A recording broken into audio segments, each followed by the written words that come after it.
he has since been charged in a third case involving that stop on Sunday. So we now have 3 criminal cases involving firearms occurring in less than 4 months, and the current bond as set in these cases, people believe is woefully inadequate given this defendant's actions and behavior while on bond.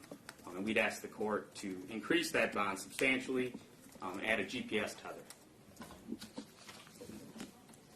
Mr. Culpepper.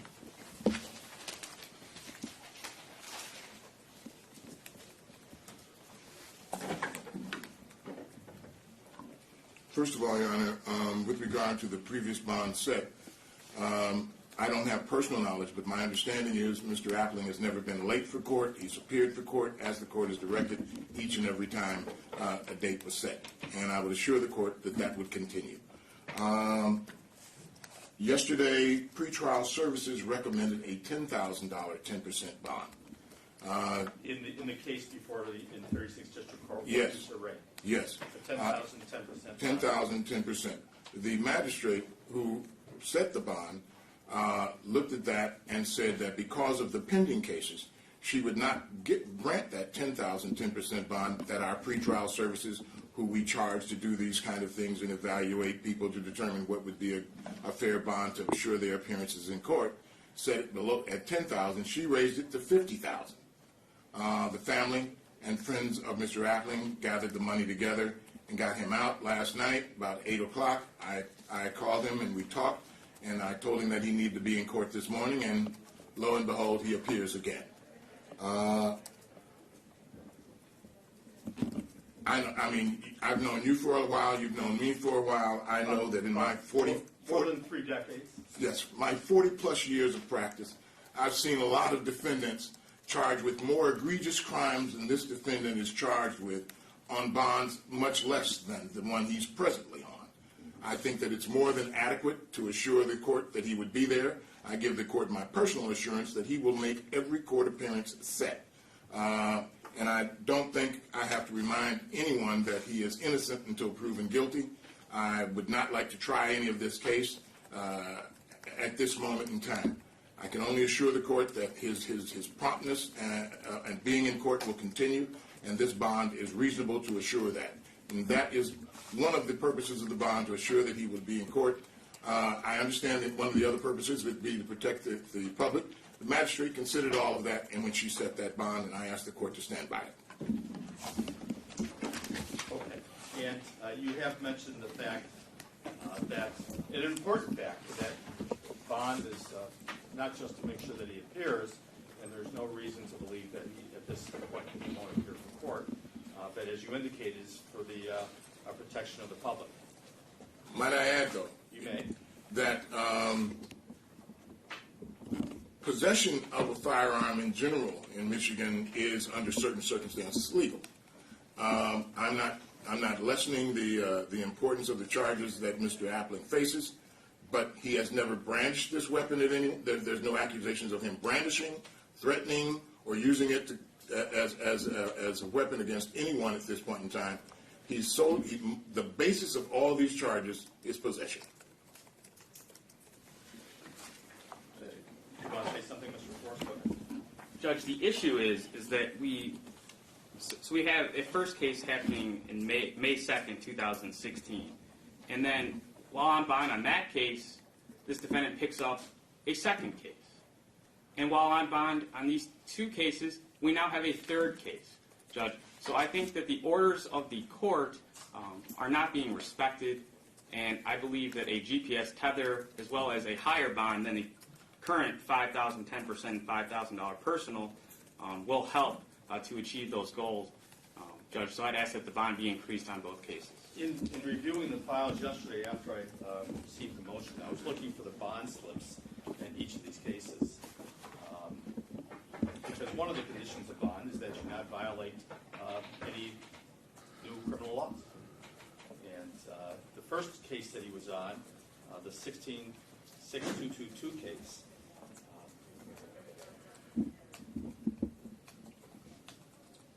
I remember, is that the first incident, or is the other one the first incident?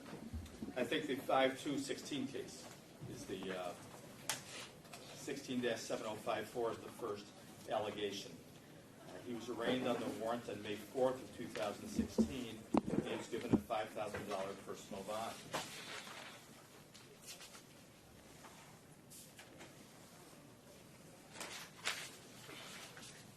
And I believe that pursuant to the court rule,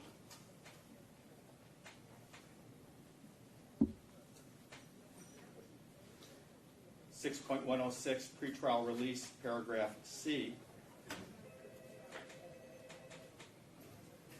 when the defendant is, the court orders a pretrial release on the defendant on personal recognizance or an unsecured appearance bond, which is what that was, subject to the conditions that the defendant will appear as required, which is not the issue here, will not leave the state without permission of the court, which is not the issue here, and will not commit any crime while released.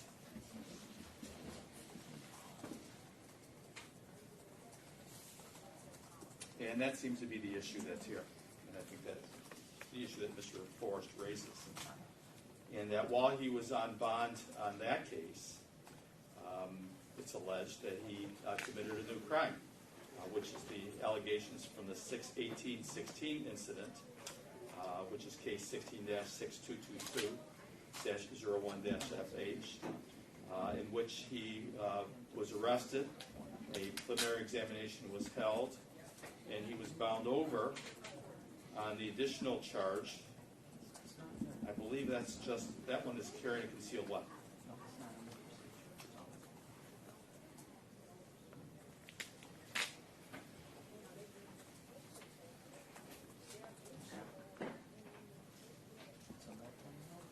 I don't have a bond slip signed by the defendant in either case, but it's still alleged that based on this third incident that's been brought here on August 30th, 2000, well, the warrant was recommended August 30th. I think you said the incident's alleged to happen August 28th?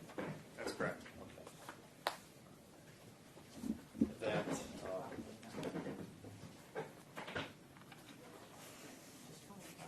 and he's been arraigned on that warrant. I don't suppose with the preliminary examination being scheduled. And although, Mr. Culpepper, you do raise the point that you have seen other defendants with more serious crimes, perhaps with lesser bonds or equal bonds, each case is looked at individually, each defendant. And the thing that the court is concerned here with is that while the defendant has been on bond,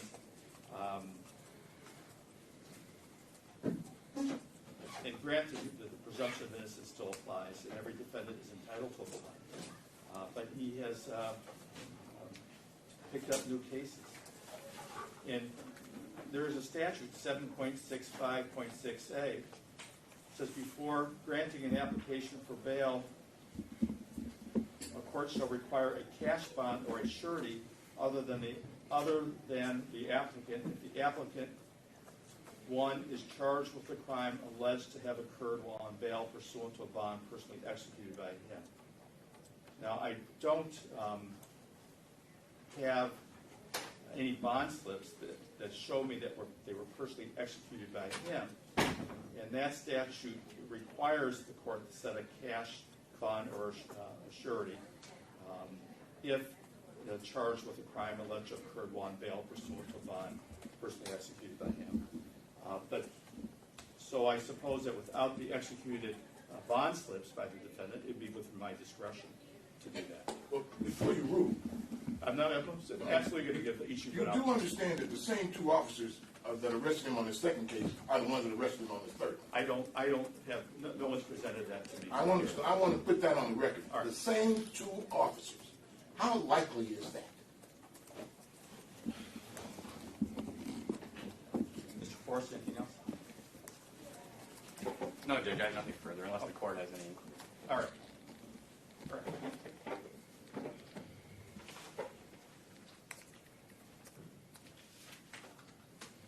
The court recognizes that every person charged with a non-capital offense has a right to bail.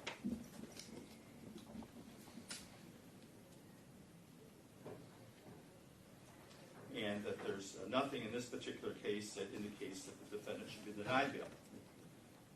These are not violent crimes. Even the resisting and obstructing don't follow under the definition of a violent crime based on the elements of those crimes. He was given a personal recognizance bond in the first case. While on bond in that case, he picked up a second case. And while on bond in that case, he has picked up a third case. Granted, he hasn't had a preliminary examination yet on the third case. He's just been arraigned on the warrant. Today's the first time that these cases have come before me. I believe they were first line drawn after preliminary examinations to, I don't know if it was Judge Groner or I looked in the court file, I can't remember where. Judge Groner. Okay. All right. So today's the first day that these cases have been in front of me. I'm not concerned with Mr. Appling appearing for court. He has appeared for court. What I'm concerned with that is he has violated the orders of the court in not committing new crimes. Being charged with committing new crimes. Well, and there's a statute that says that I shall order a cash or surety bond if I had the document that showed me that he had personally executed the bond slip, but it's not in the court file. I don't know where it is. If I had that, I would, according to the statute,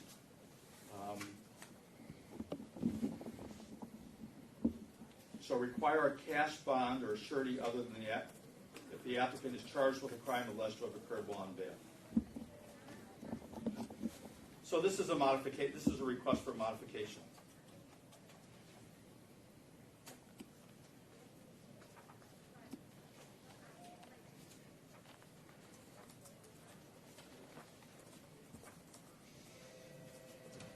And as a request for modification, I make a de novo determination. It's not a question of whether or not the judges before me abuse their discretion or whether I agree or disagree. I get to make a de novo, a new review and decision.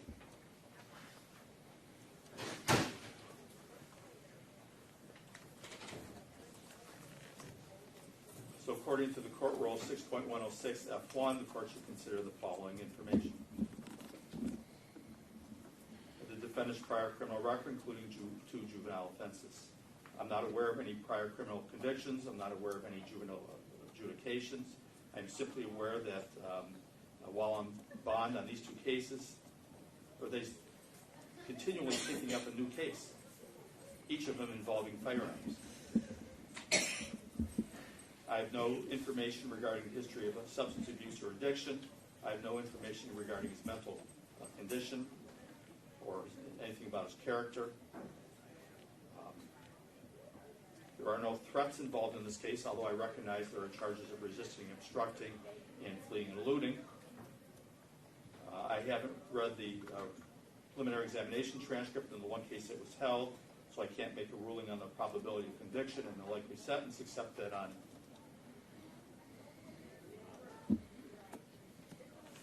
one of the cases of felony, he's charged in felony firearm, and one of the cases, the most recent case. The most recent case. Okay.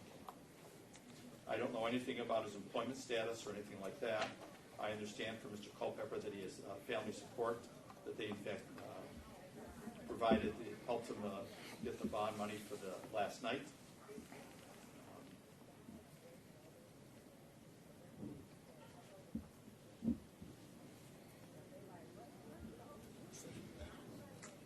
He is employed as a professional basketball player.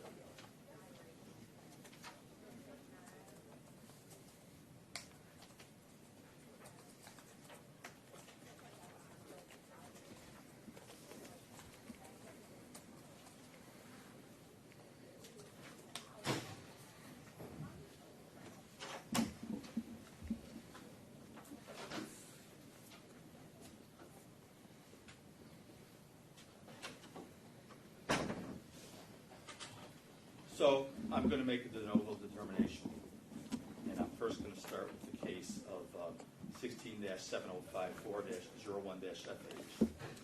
And that's the case in which he's in a $5,000 personal bond in which he was bound over, I believe after a waived exam, carried a concealed weapon, having a loaded firearm in a motor vehicle, possession of marijuana. Because while on bond on that case, he picked up 16-6222-01-FH. One of the conditions of the bond, the personal recognizance or personal bond, is that according to the court rules, is that he's not committing new offenses. He's picked up a new case.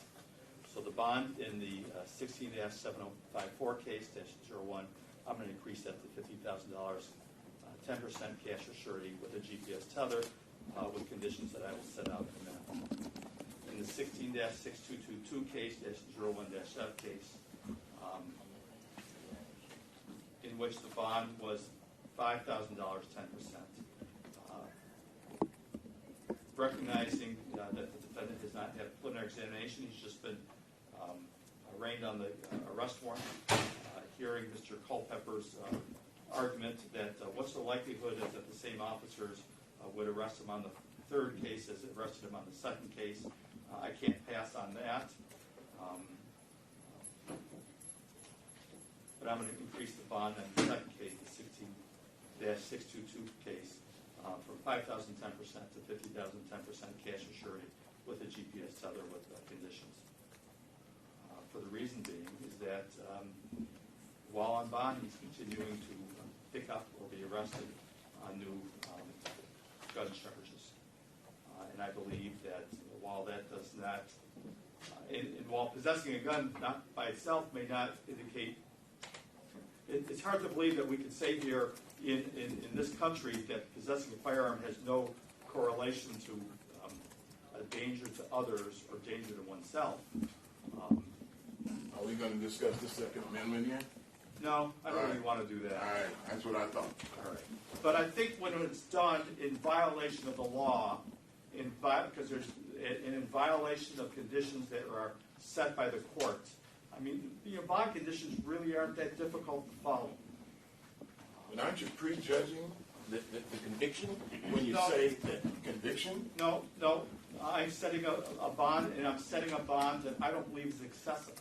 I think it's well tailored to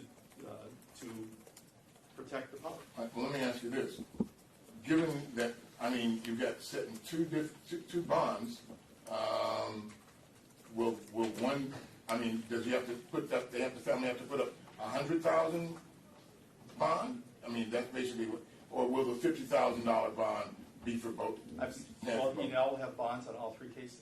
One set by the magistrate in 36th District Court, and two. And I have to set a bond in each case. And that's you said cash surety or 10%, as I believe. That's correct, with the GPS tether. All right. Would the court permit? I mean, I can have the family can have the bondsman post the bond while he sits here. I would like him and avoid him having to go back into the county jail when this is a matter of paperwork at this point in time. All right, let's talk about the GPS tether conditions first.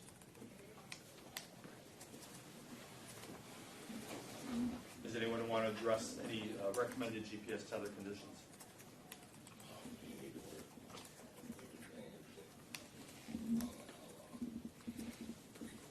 What time do these alleged incidents occur at? Daytime, nighttime? Nighttime. Yes, Judge, that's correct, nighttime.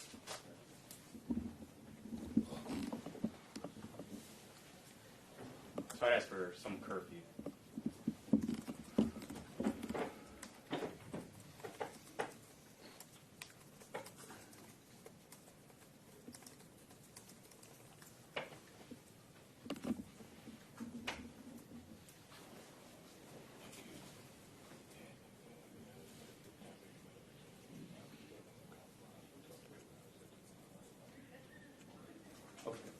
Anything you wish to say about the GPS tether, Mr. Well, he has to be out to train. I agree with the prosecution if you're going to set limits that some curfew would be sufficient.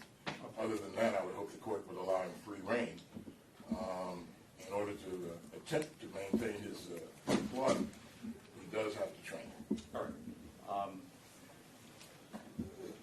I'll make the GPS tether, he'll be restricted to his residence from 6 p.m. to 6 p.m. to 8 a.m. Would that be sufficient? That's right. Okay. And Mr. Appling, you're still presumed innocent, but you understand that one of the conditions of bond is no possession of firearms. Yes, yes, Your Honor.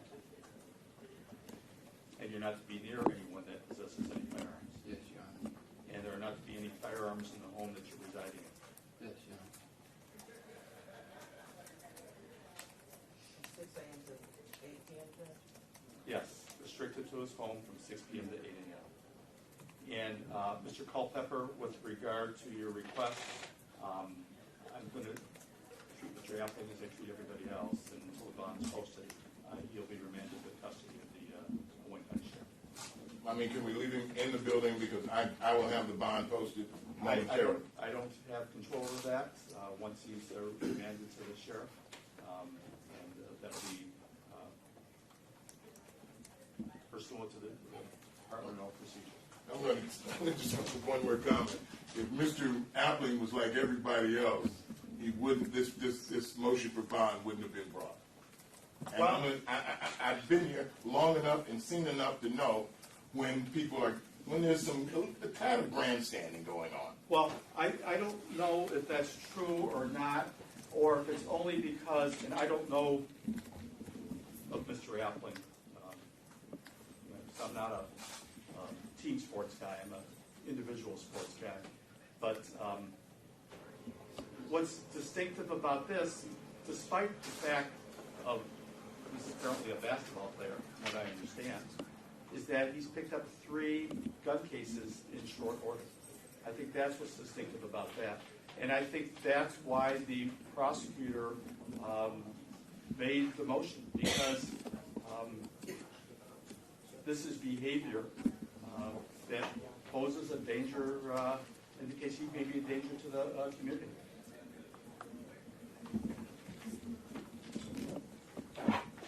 Thank you. Anything else? No, Judge. Thank you, Your Honor. Anything else, Mr. Culpepper? Yeah. Okay. Thank you, Mr. Forrest. Thank you, Mr. Culpepper. And thank you, Mr. Appling. Oh, I know what I wanted to ask you. Do you want to do the calendar conference while we're here today? No. You want to come back on? Yeah, I got other stuff I got to get done. All right, so when's the calendar conference scheduled for? I don't know. The 6th, Your Honor. Okay. We'll see you on Maybe we better because I'm in Ohio on the 6th. Okay, can you print out some forms for us, Crystal? Well, I haven't had to fill it in, Judge. Yeah. All right. And Judge, I mean, the other case number didn't come up, the 222 case number. Well, technically, I need to give you the substitutions. I don't have those with me. I mean, I can put an appearance. I can put an appearance in as as Key number. Okay. 23520.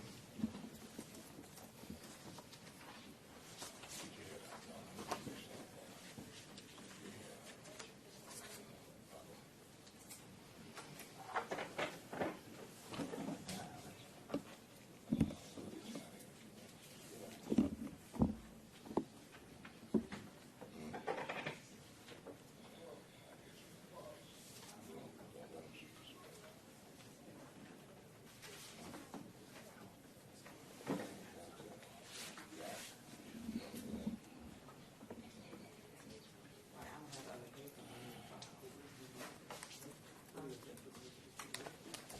Right, it's not scheduled for that.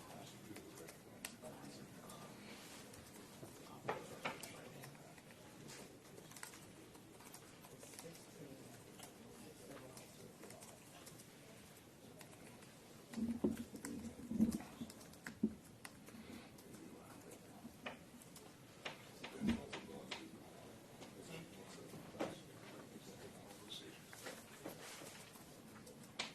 Crystal, I think I said the hours were 8 a.m.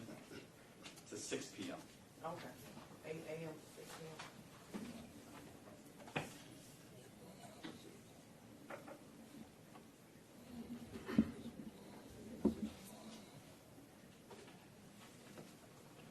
If you read the calendar conference form first. Right, I'm going right now.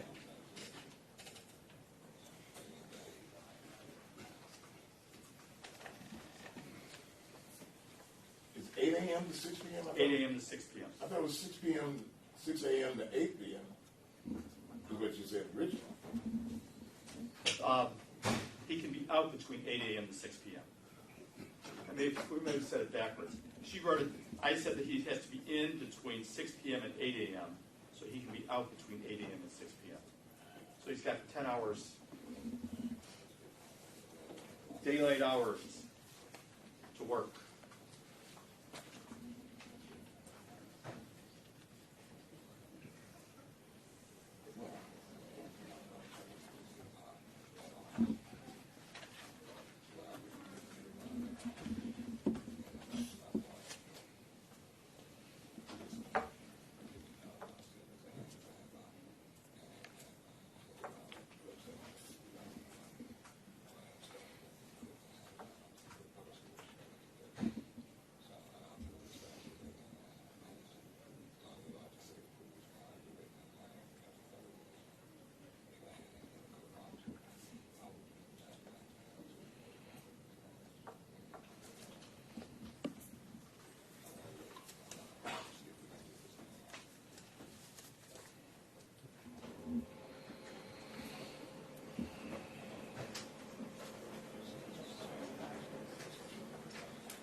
How does final conference look for October 19th at the present time? Mr. Forrest and Mr. Culpepper, how does October 19th look for final conference? That should be fine. At this point, it's good. I know you didn't bring your calendar. Well, I'm probably, I know October 19th I will not be in this country. I mean, I'm going to leave, I have a prepaid holiday from the 3rd to the 28th, so I know I won't be here. All right. So you want to go into November? Is that what Yes, you're- please.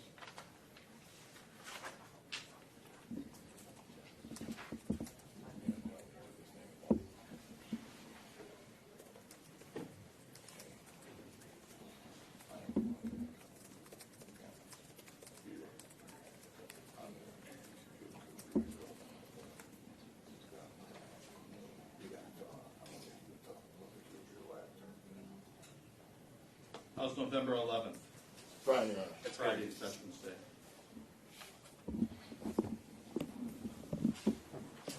November 11th. For final conference.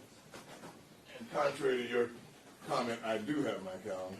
Okay. I just made the assumptions That's that all right. you didn't know we were going to. That's all right. I just let you know I can't look at it. Appreciate it. I stand corrected, I think is what we say, right? Hey.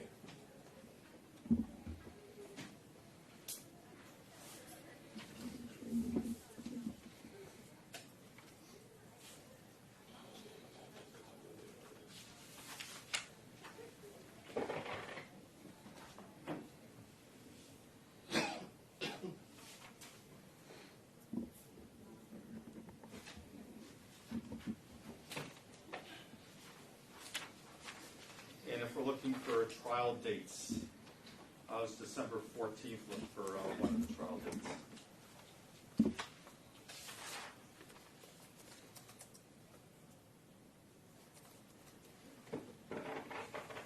That's fine for the people. Which case do the people wish to proceed on first? The 7054. I'm writing it on the title. Okay. So on the 622 case, how does January 11th look then? For Wednesday. That's fine. That's good.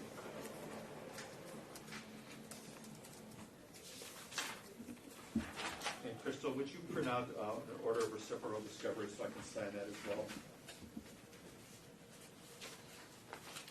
While I'm here, can I request the court to ask the prosecution to make sure the police maintain any dash cam cameras footage and not reloop it or whatever it is that they do when they suddenly can't find it? Judge, You I'll don't need check my into that. permission. You don't need my permission to ask Mr. Forrest that. I just thought yours might have a little more punch to it. I'm going to sign an order of reciprocal discovery. If there's any additional requests that you need, you can file a motion for that. But, we'll give them to you. We'll see if that's satisfactory. And I do have copies of the people's witness list as well. Okay. If I may approach from that. Yep.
Do you have that last order of reciprocal? Oh, here it is. Thank you.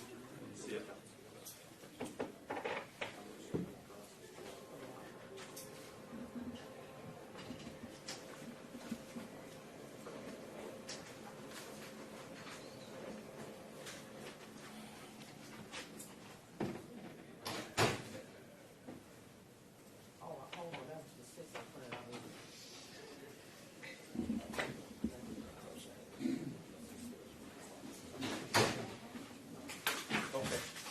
All right, so just to recap on the 16-6222 case, we have a final conference. Actually, in both cases will be scheduled for November 11th. Motion shall be timestamped and filed no later than November 4th. And on the 6222 case, we have a trial scheduled for January 11th of 2017 at 8:30 a.m. And on the 7054 case,